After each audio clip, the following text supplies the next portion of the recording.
Hi guys, welcome to CYC. Today I want to ask the big question, are you living your truest life? The rules you want to set out, are you actually living by them?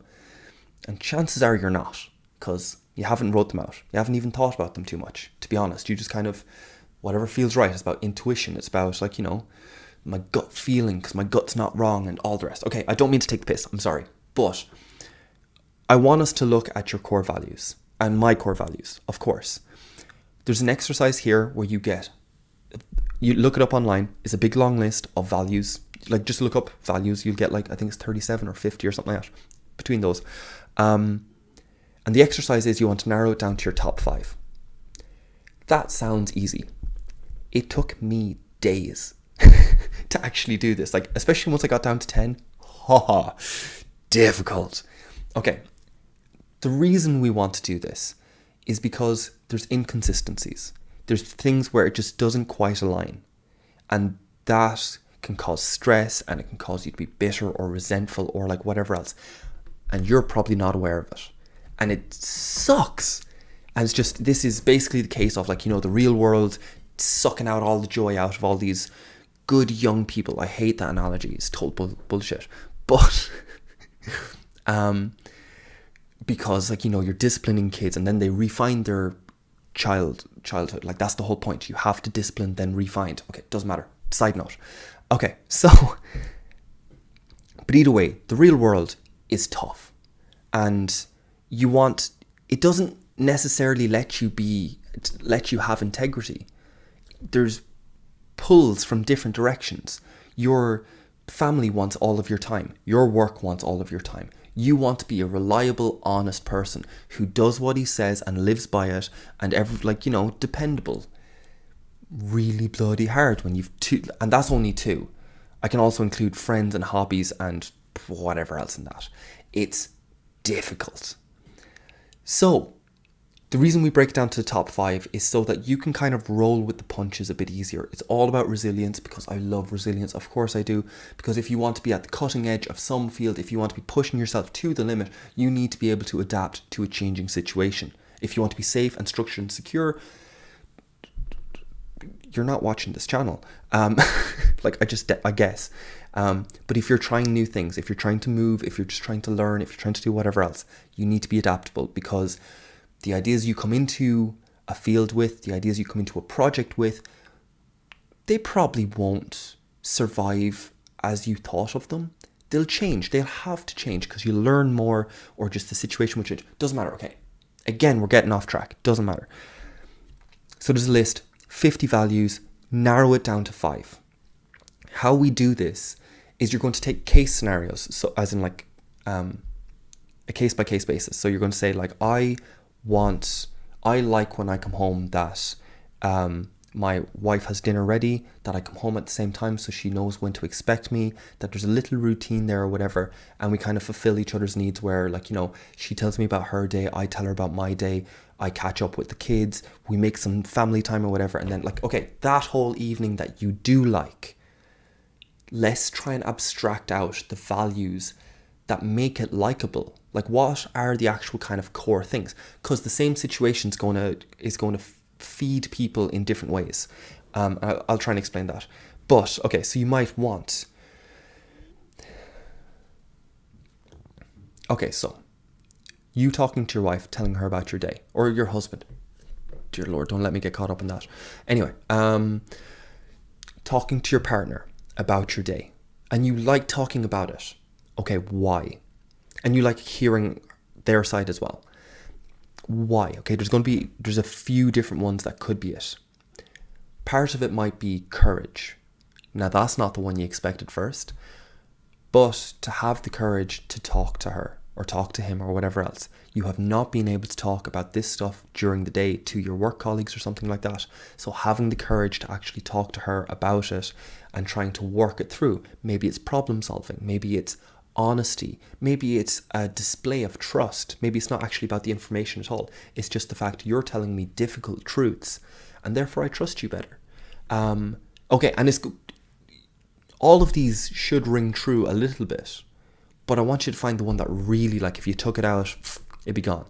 It just kind of, it would fall apart. There should be one that shines brighter than the rest. Something like that. Okay, so again, if you're playing with your kids or something like that, do you want to be the structured person? Do you want to be the open-minded? Do you want to be the creative? Do you want to be the follower or the leader? Do you want... And okay, so follower or leader. Why do you want to be the follower or leader with your kid? Do you want to lead them because you're trying to pass on virtue? So like heritability or legacy might be important to you.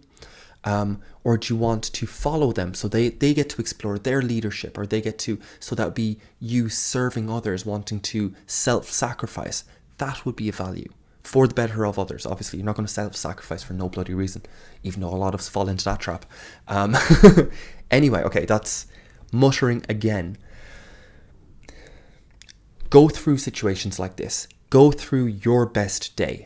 And then once you have it down to, say, 10, because this is where I hit the kind of like threshold where it was difficult. Ask which ones actually generalize more.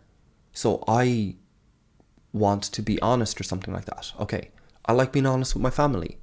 Am I honest at work? And am I honest with my friends? Am I honest with the people I do my hobbies with? Whatever sort of hobby you have. Does it generalize out, or is it only with my family? And if so, why so? And if it's one of your top values, then really why? Why are you not being honest more often? Is it really one of your core values? Or is it trust? That you like being honest with your partner because it displays trust to each other. And that's slightly different. See, it's the exact same behavior, but just understanding why and where it comes from makes a massive difference. And it just allows you to have more integrity, just to actually all of you to be working in one direction. And if it's not, just acknowledging it. So one for me was playing video games. Too much. Like this time last year, I was down the drain of some shitty game. Okay. And then I thought about it. And I decided that in my ideal day, I'd actually have some video games. And this allowed me to stop beating myself up for that opportunity cost that we all know. Like, I could have been researching, I could have been reading, I could have been listening to a lecture, I could have been catching up with family and friends, I could have been could have been making more money, of course.